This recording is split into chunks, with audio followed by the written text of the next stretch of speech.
Kasih karunia dan damai sejahtera dari Tuhan Allah Bapa kita, dan dari anaknya Tuhan Yesus Kristus menyertai kamu sampai selamanya. Amin. Selamat pagi saudaraku, selamat beraktivitas. Mari kita mendengarkan firman Tuhan yang membimbing kita melakukan pekerjaan kita hanya untuk kemuliaan Tuhan, yaitu dari Yosua 22 ayat 29. Demikianlah firman Tuhan. Jauhlah daripada kami untuk memberontak terhadap Tuhan dan untuk berbalik dari Tuhan pada hari ini dengan mendirikan mezbah untuk korban bakaran, korban sajian atau korban sembelihan. Mezbah yang bukan mezbah Tuhan Allah kita yang ada di depan kemah suci-Nya. Demikianlah firman Tuhan. Saudaraku yang terkasih dalam Yesus Kristus, sifat dasar daripada Allah adalah pengasih dan maha setia. Kesetiaan Allah di dalam kasih-Nya konsisten dari sejak mula-mula hingga pada akhirnya. Walaupun manusia melakukan banyak pelanggaran dan dosa, tetapi Allah tetap setia mengasihinya. Sementara di satu sisi, manusia itu sifatnya adalah tidak setia, inkonsisten, sering ingkar janji. Allah yang setia itu sesungguhnya menuntut iman dan kesetiaan dari umat-Nya. Kesetiaan umat tersebut harus senantiasa dipelihara dan dijaga. Kesetiaan itu dimulai dari pernyataan iman atau komitmen janji. Kesetiaan tersebut juga harus diwariskan kepada generasi yang berikutnya. Itu yang disampaikan oleh Musa kepada orang Israel. Ingatlah, Allah kita itu adalah Allah yang esa. Kamu harus mengasihi Tuhan dengan segenap akal pikiranmu, segenap budimu, seluruh totalitas hidupmu. Dan mengasihi sesamamu seperti dirimu sendiri. Dan hal ini kemudian diingatkan, ajarkanlah itu kepada anakmu berulang-ulang. Artinya harus ada satu kegiatan untuk mewariskan itu kepada generasi yang berikut. Saudaraku yang terkasih, cara untuk menjaga kesetiaan tersebut adalah menyatakan janji, kemudian membangun mezbah bagi Allah. Membangun mezbah bagi Allah itu berarti membangun satu tempat persembahan kurban untuk Tuhan. Membangun mezbah bagi Allah berarti juga untuk menjadi sebuah peringatan akan pertemuan dengan Allah kepada generasi yang berikut. Hal tersebut dilakukan oleh umat Israel dengan yang pertama membuat perjanjian.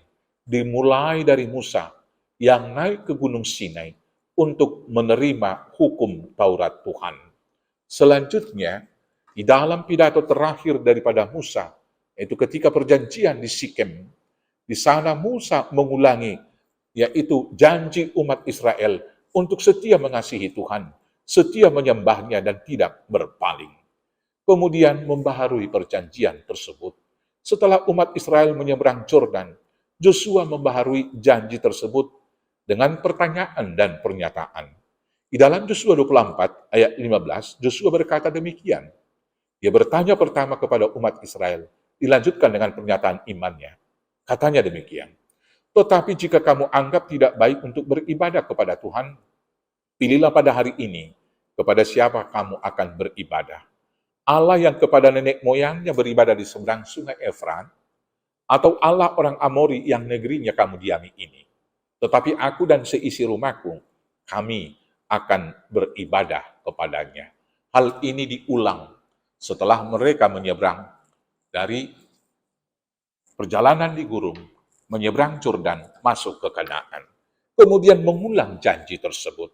Dalam firman hari ini, Bani Ruben, Bani Gad, dan Bani Manasye, setengah dari suku bangsa tersebut, mengulang janji dengan berkata, jauhlah daripada kami untuk memberontak terhadap Tuhan, dan untuk berbalik daripada Tuhan pada hari ini, untuk mendirikan mezbah.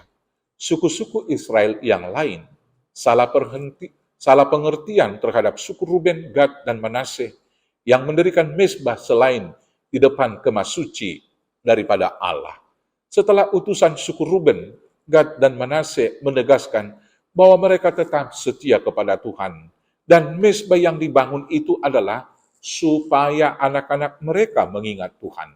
Boleh kita baca ayat 24 sampai dengan ayat 28. Maka suku-suku Israel menerima dengan baik. Saudara-saudaraku, umat Israel menyatakan imannya, kemudian membaharui janjinya, dan mewariskan itu kepada generasi muda.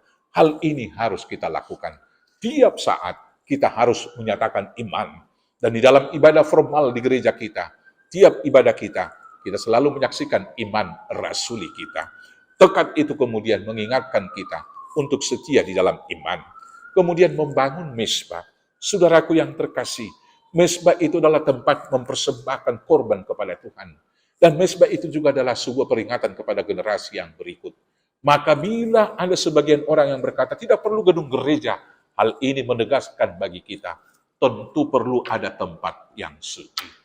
Betul, gereja bukan hanya gerejanya, gereja bukan hanya gedungnya, tetapi adalah orangnya. Seperti yang dikatakan Paulus di dalam 1 Korintus 3 ayat 16, tidak tahukah kamu bahwa tubuhmu adalah bait suci Allah dan Roh Kudus diam di dalamnya? Itu betul. Tapi gereja juga ada persekutuannya.